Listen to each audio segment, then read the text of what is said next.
people and probably not touch on every individual who had an impact on this project. So, I'd like to start by asking for a show of hands in the room if you were involved in any way through giving or volunteering or participating in this project. Thank you to each and every one.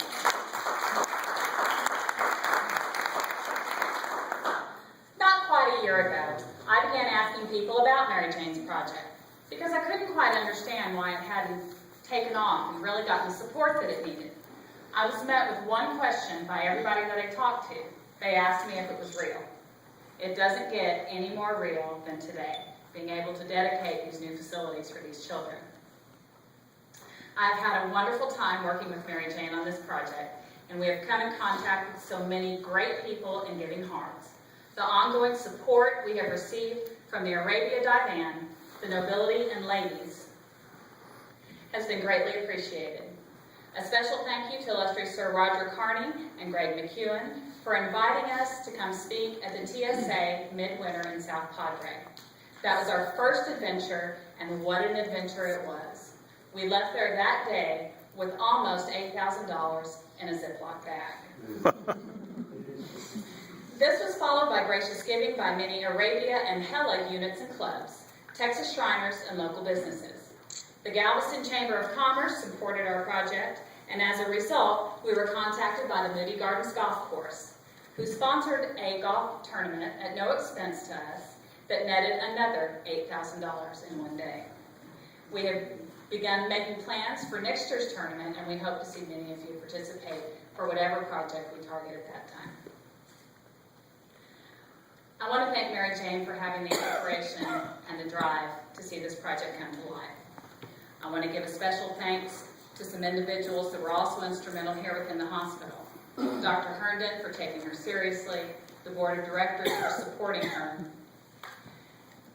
Michael Sergio and Megan Cherry for all their help, but a very special thanks to two people, Brenda and Michael Rubio.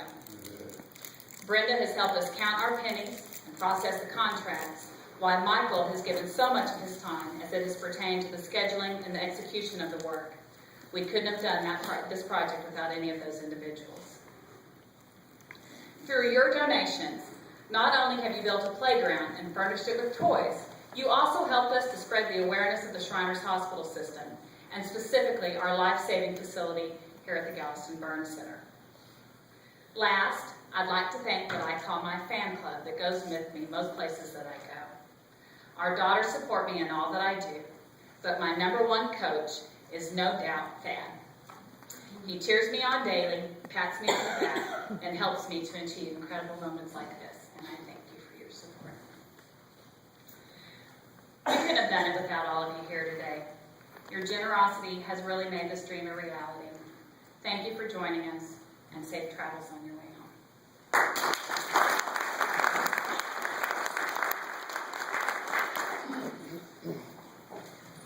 Okay, Mrs. Ventraca, now it's your turn. A very special lady who started it all, Mary Jane Ventraca.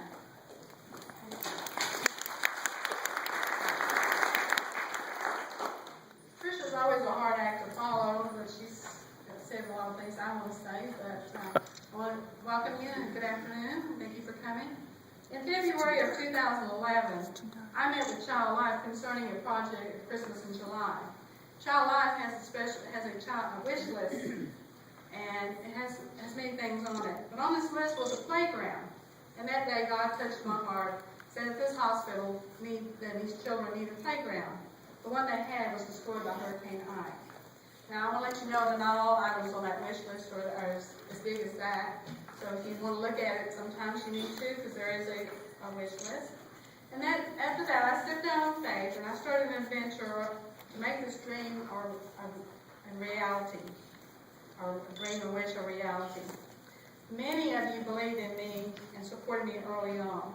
But a few months went by, or maybe even a year, Dr. Herndon, as Tricia said, took me and decided I was serious about this and I would not give up.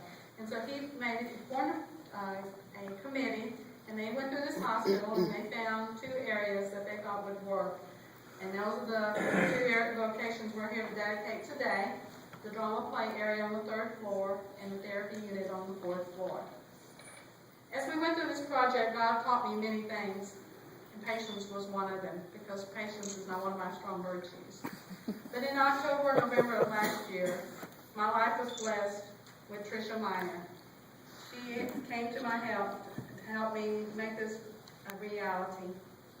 She is a wonderful person and has many talents. And she shared all those talents with me, and because of that, we were able to meet our goal. And I know God touched all your hearts, or you wouldn't be here today to support this. And for many of you, this may be your first time to the hospital. There may be a few of you. But Child Life is a safe haven for children. It's a place that they can go and have fun and relax, and they will not have any medical attention or anything that would cause them pain.